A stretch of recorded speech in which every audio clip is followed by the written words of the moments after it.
What if I told you that one of the greatest cities in history almost disappeared not over hundreds of years, but during one single, brutal moment where everything was on the line? No superheroes. No giant armies rushing in at the last second. Just a tired city, a small group of soldiers and a leader who refused to give up. And here's the crazy part: if one or two decisions had gone differently, Rome might have vanished forever. So let's go back to a time when Rome was no longer the king of the world. A long time ago, Rome ruled huge parts of the earth. It had powerful armies, amazing roads, and giant buildings that people still talk about today. But by the time of this story, Rome had changed. It was older, weaker, and not nearly as strong as before. But even in its weakened state, Rome was still incredibly important. Think of it like a treasure chest that everyone wanted to control. At this time, a group called the Ostrogoths ruled Italy, including Rome. But far away, in the Eastern Roman Empire, Emperor Justinian had a big dream. He wanted to rebuild the old Roman Empire and take back its lost lands. So he sent his best general, Belisarius, to do the job. Now, Belisarius was not just any general. He was known for being calm, clever, and brave. But even he had a huge problem.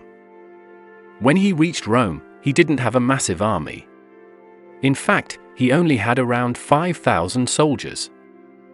That might sound like a lot until you hear how many enemies were coming. The Ostrogoths gathered a huge force, tens of thousands of warriors, and marched toward Rome to take it back. So imagine this: a small group of defenders inside an old city surrounded by a massive army outside. It wasn't just a battle. It was a test of survival. In the year 537 AD, the Ostrogoths surrounded Rome completely. They blocked all the roads, cut off supply lines, and made sure no help could reach the city. Rome was trapped. At first, people inside the city hoped it wouldn't last long. Maybe help would come.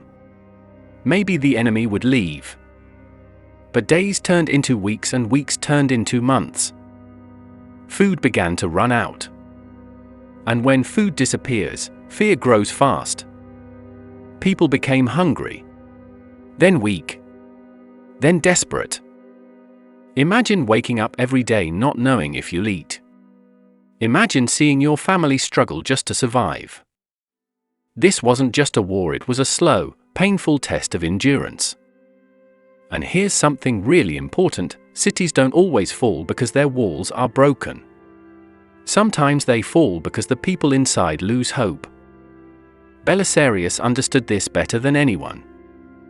So instead of showing fear, he decided to trick the enemy. At night, his soldiers lit extra campfires along the walls, making it look like more troops had arrived.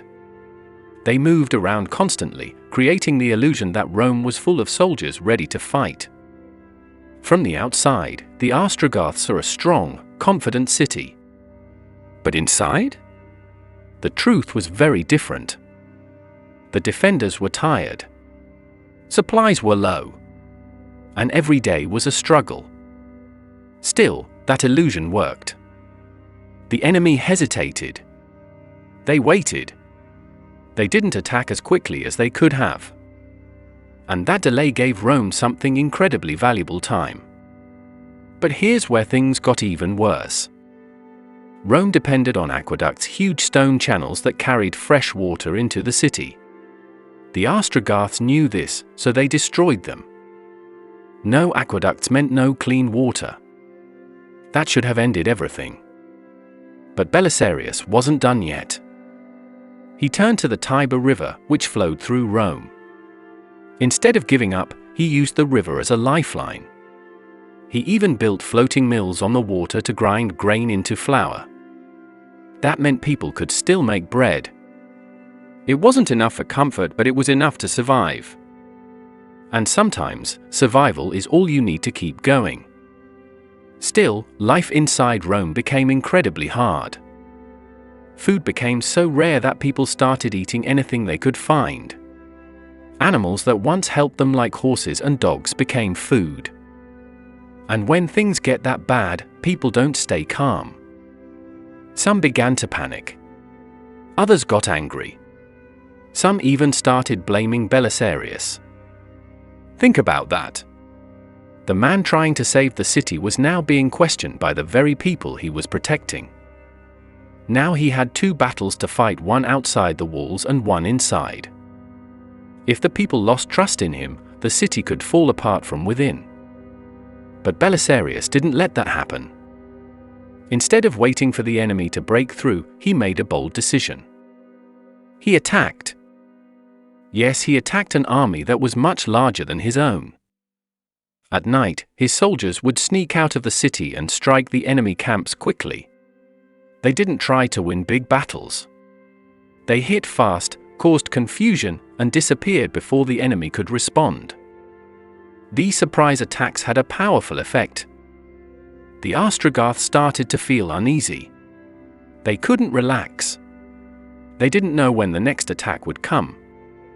Suddenly, they weren't just attacking Rome, they were worried about being attacked themselves. And that changed everything. As time passed, the siege began to turn.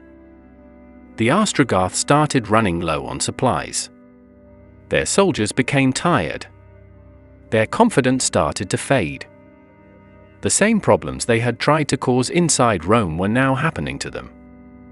And here's the thing about long battles: sometimes, it's not about who is stronger. It's about who can last longer. Month after month, Rome held on. Barely. But it held on. And then, something incredible happened. The Ostrogoths gave up. After all their efforts, after surrounding the city for so long, they lifted the siege and left. Rome survived. But let's be honest, it wasn't a happy ending in the way you might expect. The city was badly damaged. Many people had suffered. Its power was gone. It was no longer the mighty Rome of the past. It survived, but it was never the same again. And that's what makes this story so powerful. Because this wasn't a story about a strong empire crushing its enemies. This was a story about a weak city refusing to die. Rome didn't survive because it had the biggest army. It survived because it adapted.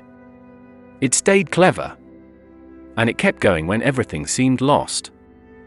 Belisarius didn't win because he had more soldiers. He won because he used what he had better than anyone else. And that's a lesson that still matters today. Sometimes, you won't be the strongest person in the room. Sometimes, the odds will be against you. But that doesn't mean you've already lost. Because sometimes, survival isn't about power. It's about patience. It's about thinking differently. And most importantly, it's about refusing to give up.